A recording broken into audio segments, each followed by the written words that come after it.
Okay, so as promised, we're gonna finally create a. This is gonna be a streaming or like an entry level streaming / gaming machine using this Asus P. What is it? This is a P6T6 workstation evolution motherboard. This is an X58. Well, technically this is an X58 based system. This is an LGA 1366 socket, I believe. This is the NF200 chip that breaks out all the QPI the quick path interconnect lines to all these PCI Express x16 slots. We have an 8-pin power connector. We have our CPU connector, our socket. We have 6 DDR3 DIMM slots, our 24-pin connector. We have, gotta dust this board a little bit before I put it in the case. We have our 6 PCI Express x16 slots. I believe with the NF200 chip, this could be 16x, 16x, 16x, but they could all run at least at either a 16x or a 1x configuration. We have our ICH10 South bridge, I believe. We also have SAT ports on this. There's a SAT controller on here. We have 8 total SATA ports, 2 SAS ports, and these are SATA 2 ports. We have our front panel header. We have our USB headers, front audio header. And so we're going to put together a system using this board. Unfortunately, no USB 3, no SATA 3. This is PCI Express 2.0, I believe, but we'll be using a ton of add-in cards, as you'll see. Have the I/O shield with it. I also have this. This is like a tester, but I don't know if this plugs into the TPM slot. I don't believe this includes the TPM, but this is a power button and BIOS debug. We have 6 Kingston HyperX DDR3 1600 megahertz modules, so we'll have 24 gigabytes in triple channel. Our CPU is a Xeon X5680. So yeah, this is a Xeon X5680. It's clocked at 3.3 gigahertz, 3.33 gigahertz. It's 6 cores and 12 threads. This is Nahalem architecture, I believe, or Bloomfield, one of those. Basically, the first generation, like Core i7, quote unquote. They had the X58 was an enthusiast platform back in the day, and then I believe socket was 1150. Or 1151 or 1153, one of those sockets. Don't quote me on that. There's the entry level core. So you had your Core i7 9X sequence, which was on the X58 socket, and then you had your Core i7 8X sequence, which was for the other socket, which was more the mainstream platform, which came later.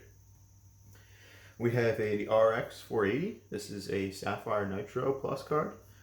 This is 4 gigabytes. I might swap this out for the GTX 1650, depending on how I want to go with the configuration, but for right now, we're going to go with the RX 480. We have, this is all components from my friend's old gaming computer. He recently upgraded to a Ryzen 3rd gen system, and I basically took all the old parts kind of as a payment. So this is his old motherboard, old CPU. This is old solid state drives. This is an ADATA SP550 240 gig SATA 3 SSD. This was an old machine. This is a 1 terabyte Western Digital Black SATA 2 hard drive. So that's going to be our storage for the build. We also have a Hyper 212 Evo. That's going to be the cooler for the CPU. It should cool it just fine. Our SATA cables. We also have another one of these M2 to PCIe Express Wi-Fi cards, and this is an AC8265. So this is going to go in here. It's going to go in one of the slots. So it'll give us wireless and Bluetooth on this build.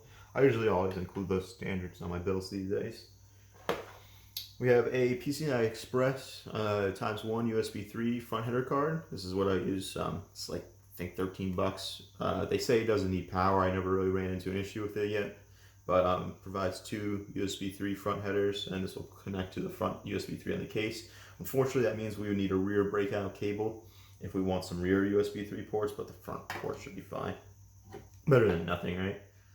And these are going to be some optional cards. I don't know if I want to do it or if it works yet. But this is a SATA 3 card. I want to see if this is bootable. If it is bootable, I will hook up just the SSD to this to get SATA 3 speeds, 6 gigabits per second speeds. This is like a Chinese HDMI capture card. So if I want to make this a streaming PC for my friend, just plugging in his Xbox into this PS4 and be able to record the screen directly, or really any HDMI flip device. This is a breakout for component. I have the cable around there somewhere. All these cards should just fit. We have 1, 2, 3, 4, 5 PCI Express slots, PCI cards, and we have 6 PCI Express slots. And with the dual slot, the video card, we should just be getting through. The one thing I have to worry about is clearance with this fan, because I have I have the 8 gig card, one of my personal systems. Just gotta make sure that the card in front of it doesn't bump up against this, or technically behind it. So, in all, it's gonna be a i7 6-core system, 12 threads, 24 gigs of RAM, RX 480. The power supply, I was sent to this by mistake. I meant to order an 800 watt power supply, but they sent me a 1200 watt Raidmax Gold unit. So, see, I've used Raidmax power supplies in the past. They are not necessarily the best, but they aren't really necessarily the worst. So I'm going to see how that works. I got it for really cheap. It wasn't like for the amount of watts I'm going to get. So, but that's really it. I'm going to be reusing my old case, the Rosweill Blackhawk ATX case. It's pretty rusty right now because it went up and down to college quite a few times, but I mean, it works. I still got tons of fans, tons of cooling. So I'm going to go ahead, start assembling all the components, and then we'll get into the system. So as you can see, we got the motherboard basically all set up here. We got all the RAM installed. We have our, DIAG add-on module installed. We have our Hyper 212 and our CPU installed. And we're ready to go ahead and mount this in the case. So I'm going to go dust out the case, clean it up the best I can. So it's still a little rusty, so I can't really clean it up as, I can't make it look brand new, but I can at least make it look a little bit new. Go ahead and get the motherboard in the system, and then I'll post an update. Okay, so I have the motherboard installed, and I have some of the initial cabling done. I've already ran the 8-pin lead, the 24-pin lead, and I cable managed the back a little bit. I got all the front USB headers, the front panel connector, and the front audio connector connected. I have the USB 3 card installed with the USB 3 lead going to it, so it'll fit in this little TPM module / diagnostics board. I have the SATA 6 card, SATA 3 6 gig card installed in the bottom port here. I'll run the lead to the SATA SATA SSD, if I can speak. Got the power supply installed. Obviously, have the GPU lead just waiting to be cable managed once I put the GPU in. We're going to go ahead. We're going to install the drives. We're going to hook up all the SATA cables to the 2 optical drives, the 2 hard drives, and we're going to then install the rest of the cards. You run the Wi-Fi lead for the USB, Bluetooth, and we're going to go and then boot it up. Let me go ahead and install the rest of the cards, and we'll take it there. So.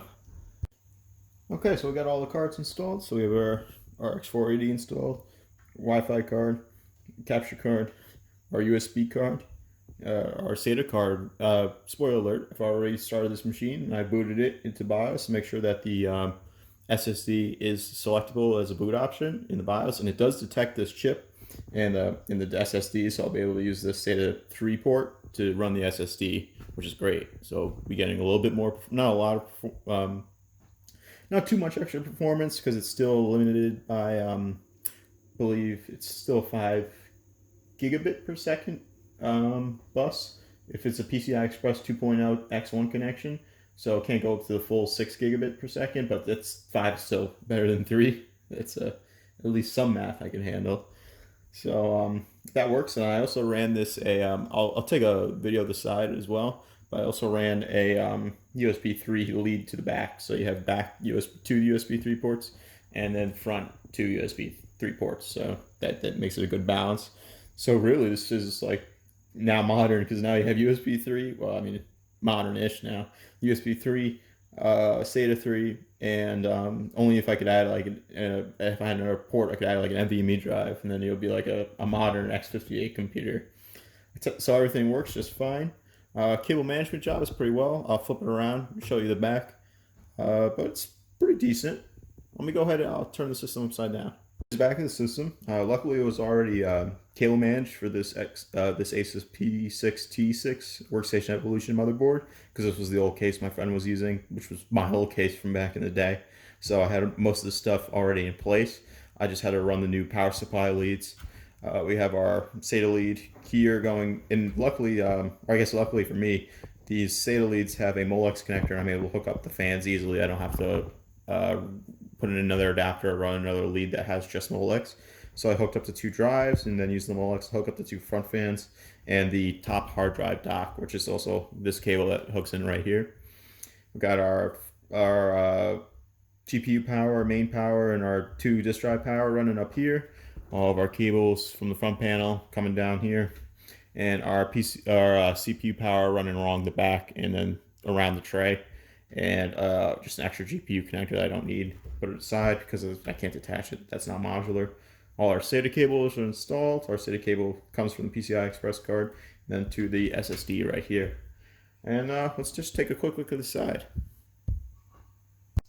Here's the side panel of the case. So my combo mouse and USB keyboard, Logitech USB, I guess dongle, or yeah, wireless dongle in there for when I was testing the machine's BIOS. PS2, USB 2, SPDIF audio, and optical audio. Ethernet port 1, I believe these are Realtek chips. 2 more USB 2, eSATA, 2 eSATAs, combo USB ports. There are 2 USB 2 ports, 2nd gigabit Ethernet, 7-1 channel audio. We have our RX 480, still with the blankers in it. Looks like this is probably a mining card, because I got them with all of these installed and it doesn't look like they were ever taken off. We got our Wi-Fi card. We got our HDMI capturing card with a component interface. Then we would have our, which card is this? This is the USB card. Then this is the SATA card. And then this is a USB lead that I ran from the second front header port to give us some back USB 3 cables. And then our power supply. Alright, got the system all booted up. We're going to go ahead and check the BIOS. Should hopefully have booted this to the BIOS. Hit the right key. Here's the add-on BIOS for the Marvel controller. I do get this every so often on this motherboard saying CPU fan error 1. It's because the Hyper 212 is spinning so slowly, the BIOS believes that it's failed. So let me go ahead and see if I can fix that.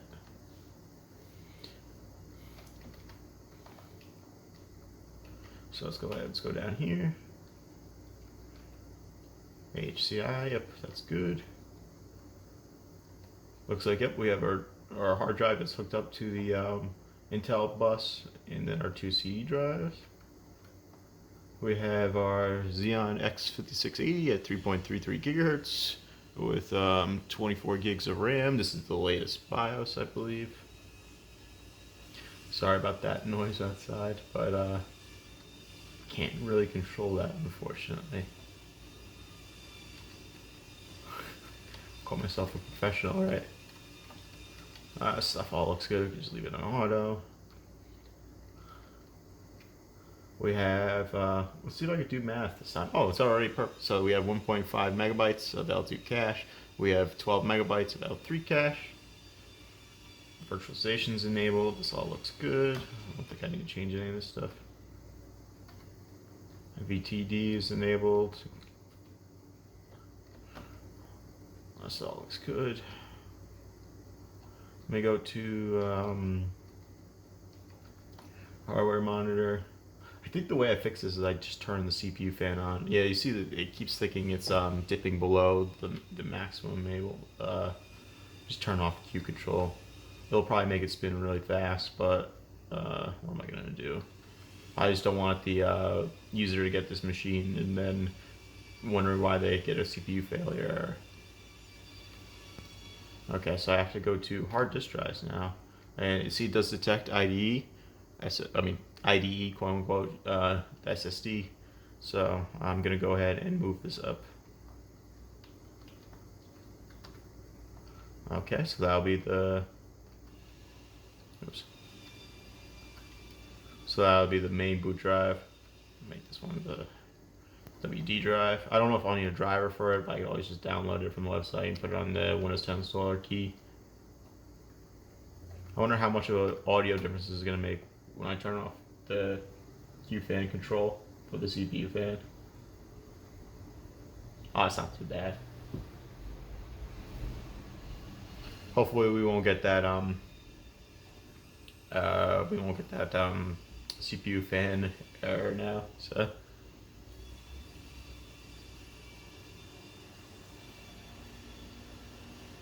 yeah, it's fine. It's audible, but it's not too crazy. I wonder what the boot menu key is for this motherboard. I do not know. I need to boot to my USB key. Oh, hopefully it might do it automatically. So.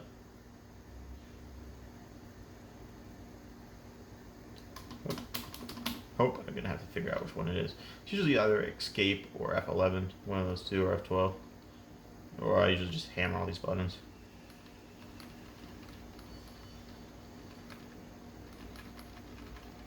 If the system restart.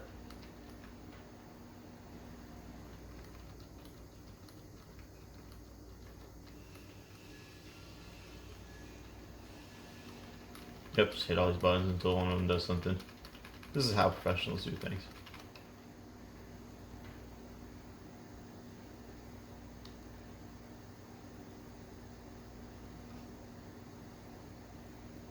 Hey, look at it, it was one of them. So, let's go ahead and boot to this.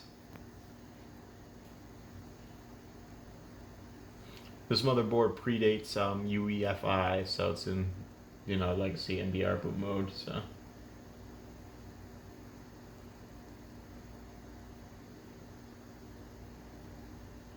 There we go, Windows 10 64-bit.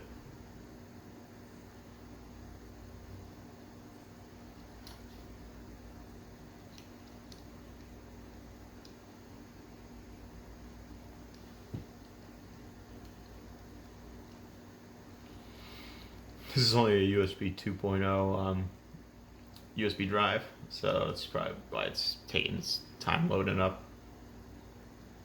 I wouldn't be able to boot it off on the USB 3 ports anyway, so because it's not an add-in card.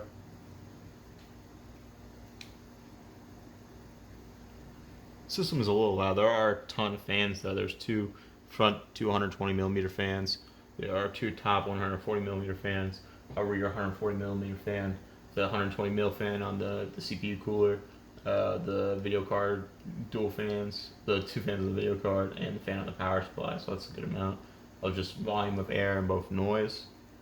With the CPU turbo, with the Q quiet fan control off with the CPU fan, adds a little bit of noise to it, and it's probably going to decrease the life of the primary fan just because it's spinning at full speed most of the time, or all the time technically, but it shouldn't really make too much of a difference. Hopefully it'll always keep the CPU cool too as well. If this was a system that I was just using myself, I would just ignore that error, but obviously if I'm going to be selling this or giving it away, I have to make sure that that's not, that doesn't happen. So the power supply seems to be all right. It does make a loud relay sound when you click on the system though. Pretty what are the words? Word I'm looking for? Acknowledgeable. Something like that. Basically, you hear it. That's what I'm trying to say. So I got to do something while I wait for this bar to load. So maybe just babble. But this should be still a very good performing system. When my friend was using it as his primary gaming computer, it did him pretty well. The main reason why he wanted to move to that AM4 Ryzen 3rd gen system was because he is moving. So wanted to make sure that he wanted me to build it before he left. So. Because, even though these are older cores, you still have 6 cores and 12 threads. So, how long was it Intel just checking out 4-core, 8-threaded CPUs for their mainstream lineup? From basically the first Core 2 quad to the, the Core 2 quad didn't have threads, but hybrid threading. But the Core 2 quad was 4 cores, and then the last one of their flagship i7s was the i7 7070. Was that 770? 77K? 7700? One of those. Something 7. I know it was 7 gen. That was the last one they did, 4 cores, 8 threads, as the flagship one. And then I believe the 8700 8700K was 6 cores, 12 threads, and then the 9900K was 12. Then when they created the i9 series, that was 8 cores, and now the i9 is 1090K, and that's 10 cores. So they've been bumping it up slowly. So now we're just waiting for Windows to start up. So it's loaded probably itself into memory from the USB key, and then we just have to wait for it to actually want to do anything. I don't remember if there was an issue installing Windows 10 on this motherboard. It's been a while since I set this machine up for my friend a long time ago. So otherwise, this is just thrilling YouTube content that everyone comes to see. So.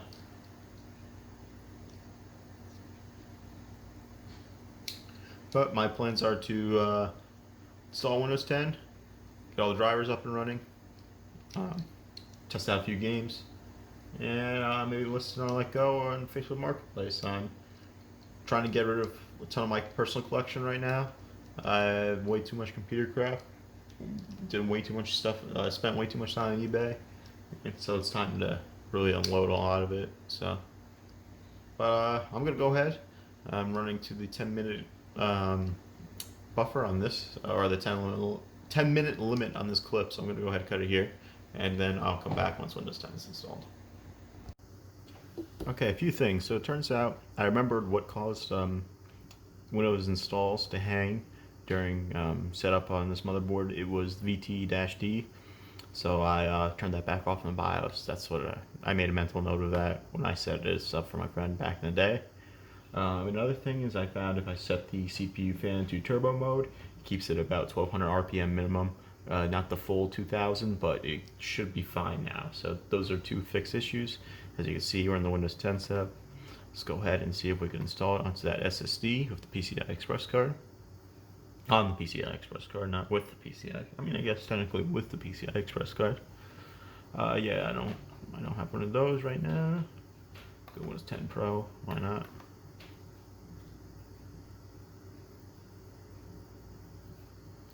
Accept the terms, sell my soul to Microsoft, yeah.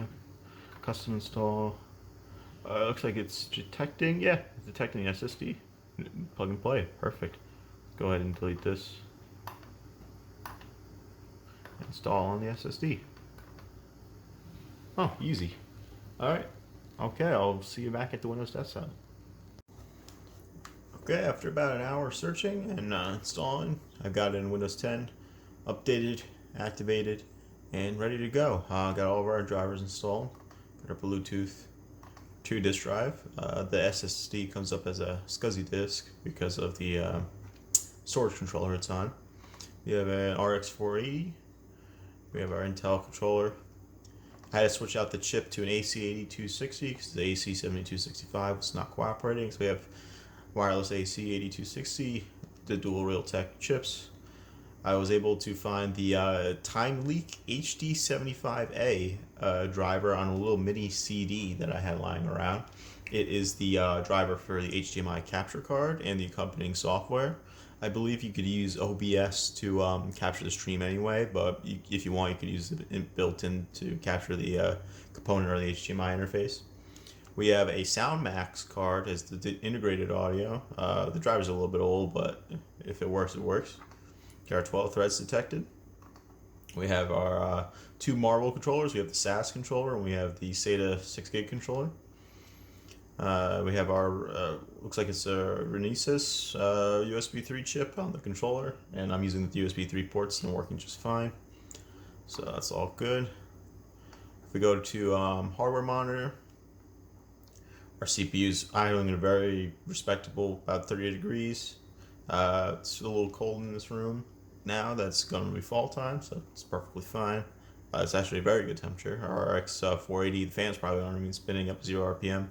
It's 35 degrees Celsius, and our two drives are below 30 degrees, so temperature-wise, it's pretty good so far. GPU Z, we have our RX 480. It's from it's a Sapphire one, obviously. It's running at PCI Express times 16. It could at 1.1, but it probably could go up to 2.2. Yeah, at 2.0 when it needs it. So not running at 3.0, but on a motherboard like this, you have to deal with that. 4 gigs of VRAM, GDR5. And let's pull up CPU-Z. We have our Intel Xeon X5680, 32 nanometers. It's got most of all the modern instruction sets, so all modern games should work. It's just SSE 4.1, SSE 4.2, AS.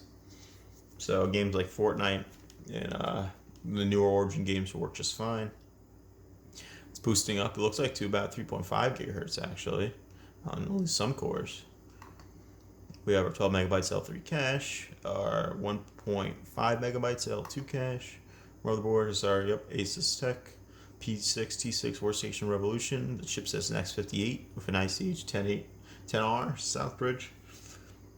We're running the 90905 BIOS, which is the latest BIOS, dated Christmas Eve 2010. So memory is 24 gigs of DDR3, and this channel is triple channel memory, and it is running at should be it might be 1333 megahertz, but it could also be, I might have to set this in the BIOS. Let me go check that really quickly before I run the pass mark. Yes, it's running only at 1333 megahertz, so I'll make sure to check and set that to 1600 megahertz if I can. Before I run the pass mark in the BIOS. So that's if the CPU can support it. So I'll go ahead and reboot and make sure to check that right now. And then if it's good and back up to 1600, I'll let you know. And we will run a pass mark test and we'll play a few games. So I rebooted to the BIOS. Unfortunately, you'd have to overclock the CPU and overclock a little bit of the basically the overall system in order to use DDR1600. I tried just setting the frequency to it, and it did not like that. If I was keeping the system, I would dial it in more, but if I'm selling it, I'll just leave it as stock, leaving a little bit more performance on the table, but I'd rather keep everything stable than and then mess with it. And it's already triple channel, and then really the difference between maybe DDR 1333 megahertz, DDR3 1333 megahertz and 1600 megahertz is a little negligible when it's running on a system like this. So it's gonna go, or it could be, I don't know, I could just be making things up, but I'm gonna go ahead and run a pass mark and we'll see the results. Pass mark just finished up, and it looks like we are in the 48th percentile of systems benchmark. Our strongest scores are the 3D graphics score and the 2D graphics score, both scoring above 50 percentile.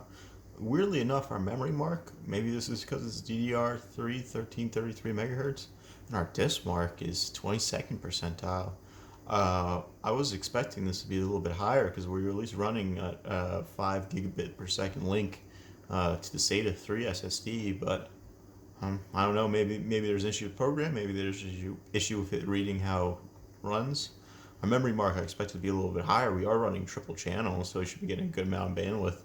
But maybe it could be the Xeon. It's got a weak integrated memory controller, and that could be why I couldn't just set it to 1600 megahertz. Our CPU is 43, so right where I expected, about middle of the pack these days. And I'm going to go ahead and install a few games. I'm going to test Doom Eternal, and I'm going to test Call of Duty Warzone. Those are going to be my two test titles. So once they're finished installing, we'll go ahead and launch it and try them. So I got Call of Duty Warzone installed. I don't really play this game that much, so I'm just going to go ahead and just hop into a solo game. I am playing this at native resolution, which is 1900 by 1900 by 1200. Oh, plugged in some headphones. Just making sure that's working. Yep, that's working.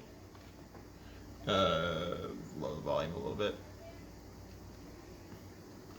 So I'm playing at, I believe, 1920 by 1200 or 1900 by 1200. It's 16 by 10 on this monitor, actually. And everything's set to medium details. So if you're using this with a 1080p monitor, you could increase the graphical scale or the graphics fidelity, or you could get better FPS. So a little bit, not too much. It's only a small pixel difference. Just as a heads up, I'm playing with a trackpad and keyboard, combo keyboard with so it's not gonna be good. So we're averaging about 80 FPS right now. It's just not bad. And now we're going into the hundreds. Oh, yep, but now we're going from anywhere from like 60 to 80 FPS in this open area. I do see some spikes here and there. Some frame. Yep, there's one right there. That could be a. Should be better once in. Oops. I'm so gonna die. This might be one of the games where you should actually cap the frame limit on this system. Well, I'm getting like perfectly acceptable performance right now. I also do have the VRAM usage set to the maximum, above the maximum limit. So let me go ahead. Let's go to graphics, and let's go to. It told me to change this to low.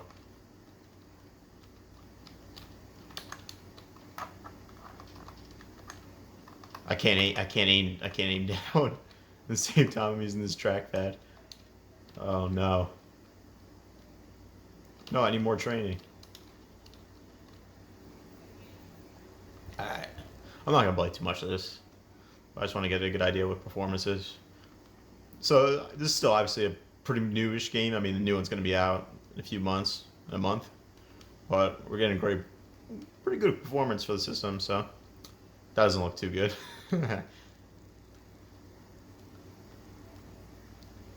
How do I drop? Ah.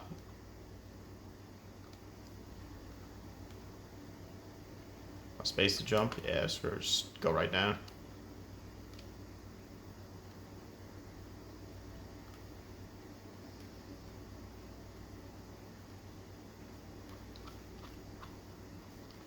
Oh, I hate one of this. This is the trackpad feature.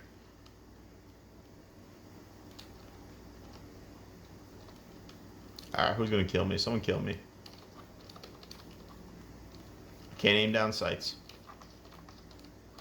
Fight me. How do I melee? What button is it? I don't remember. Most skilled player. Oh, I almost did kill him. Alright, next game. So, as you can see, that was pretty much perfectly playable. At least in my opinion. So, had a good mix of detail and quality. You could obviously increase the quality, drop the FPS. You could use the render scale. This is that was at 100%, so native resolution. I'm gonna exit the application for right now. Now let's go ahead and let's play some Doom Eternal.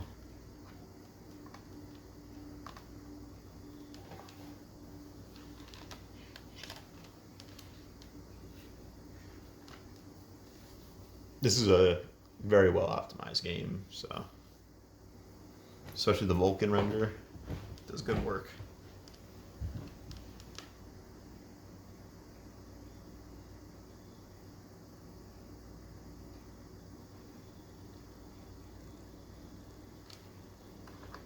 It's now a Microsoft company. So Doom Guy, Halo Man, Marcus Phoenix, all the same universe, calling it.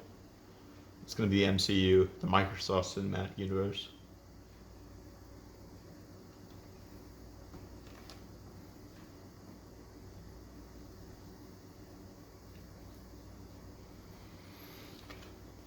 I haven't launched this game yet though, so I might have to configure some settings. Let's go to settings, video. 640 by 480. So yeah, 16 by 10, 1920 by 1200. Yep, that's the resolution. Off. Motion blur off. Yeah, turn off. Motion blur. Can't stand it. Work metrics. Ultra nightmare. And let's go to. Looks like everything's set to high. I'll just leave that as is. I might have to drop the texture size to medium.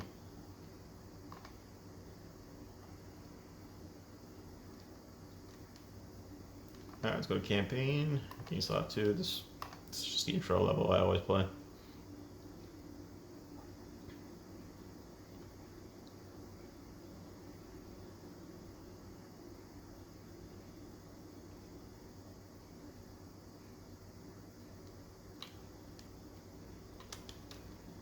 loaded nice and quick. This is actually on the hard drive as well, so.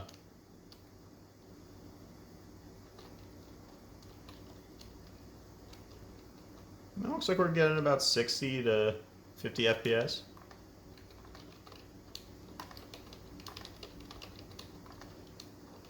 Sorry, I have trackpad again. Please forgive me. And the keys aren't in the right spots. I mean, they're all smushed together. Let's just see if I can chainsaw someone.